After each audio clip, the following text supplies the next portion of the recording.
framed as, a contest between UDA and DCP. But is that a fair assessment, really? Because we are saying we have 7 other candidates, and this, as we've said, is a seat that was previously being, led by or held by somebody from the Jubilee Party. So is this a fair assessment? First of all, in every competition, there are people who are contesting, and then there are those that are participating. Okay. So the real contest is just between DCP, and the hopes with which DCP flies the flag is not their own. It's actually for the collective that is opposition and the majority of the people of Kenya who want to pass a clear message to this administration that stop talking us down. You've realized, by the way, Anne, you should actually have told Omulo that on this particular set, when you feel like your voice is running hoarse and you are running out of gas, like Omulo was actually whispering a while ago, that he can actually ask for time out. Even in the World Cup, there's a hydration break. So you don't have to go hoarse, sounding like a preacher in town. No, why are you speaking for me? So you should have taken a break. So that said, you need a break. That said, I need to actually say this, that from where it's only 2 people who are contesting.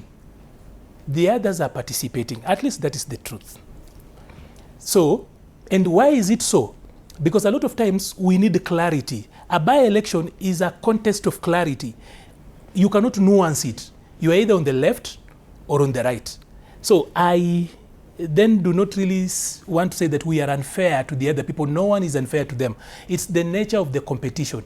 In a general election, of course, a general election is gray. You can choose any shade and still end up. That's why you're going to have people who are 100% opposition, 100% government, people who are independent, people who are not 100% government, not 100% opposition. So I do not think that anybody has been unfair to those particular people. But I need to tell Omulo here that the contest and the discussion we were having here and why we've gone on for so long was so simple. IEBC is not under threat in any polling station. No voter has been stopped from voting. The police are not responding to any emergency, or have they been stopped from going to polling stations. It is very, very simple. And thanks to the people of Olkalau for teaching the nation this particular lesson, that no vehicle should be allowed in a polling station on a polling day. That lesson from Olkalau is very, very important. Wherever they got that from, it's brilliant, and we want to thank them for that. Now we know where games come from, because on a voting day like this, a lorry that should actually be moving around with uniform is telling you that they want to store uniform, and that some Subaru with hooded men has broken into Mumbi Primary School. Those are lessons that we are learning, and we make our democracy better every day. So, Omulo, whereas you guys are okay with things the way they are, Kenyans who want a better country are just asking you to respect the law, to respect them. So when you come to buy people, and by the way, when you tell me that there are no branded gas cylinders at UDA, that particular bit I know. They were even purple. The ones that were on the ground were in purple. No. But have you ever seen any goon at UDA? No. But do you see people acting in the name of UDA on the ground? Yes. So you don't have to have them at your office to actually have them working elsewhere. The investment you guys have put in this means that you really want it. You have overinvested. Do you know, if you take 20,000 gas cylinders, you get the voting, the winning vote.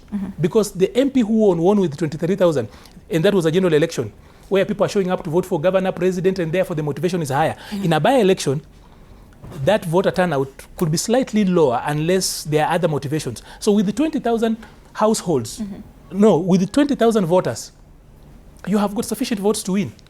You are drilling boreholes everywhere. You are giving out trains. But you train Muluto up, you train Mutoto.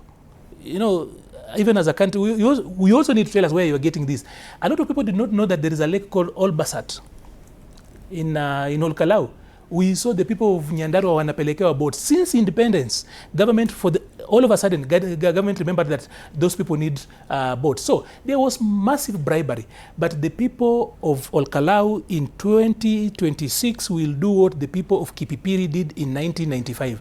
So I have seen you talk about God forbid, God forbid. How do you even have the audacity to involve God in an illegality? How do you talk about God forbid when you have actually done open rigging, open voter treatment. We have seen violence instigated by state-backed actors, and you still have got the audacity to drop the name God. God forbid. You know, this is the place where prophets of old would call down thunder, and it should actually have struck you down. It's only that we are at TV 47, so we cannot do these things. Maliba,